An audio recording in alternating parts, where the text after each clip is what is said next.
আসসালামু আলাইকুম, কেমন আছেন সবাই? আমি এমডি শাহান আহমেদ, আবুধাবি থেকে। আপনি 10 মিনিট ভাবুন নীরবে যে আপনি কি চান। যখন 10 মিনিট ভাববেন আপনি আজকে কি শিখলেন, কতটুকু শিখলেন, তখন আপনি বুঝতে পারবেন। আর কি শিখতেছেন সেটা কি আপনার আজও করা উচিত কিনা সেটাও আপনি বুঝতে পারবেন। আর সবাই যা বলে সেটা কিন্তু ঠিক না।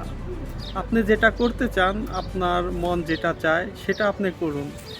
সেই লক্ষ্য নিয়ে কাজ করেন, আপনার চিন্তা ভাবনাকে কাজে লাগান, আপনার স্বপ্ন দেখেন, আপনি কি হতে চান, কি অর্জন করতে চান।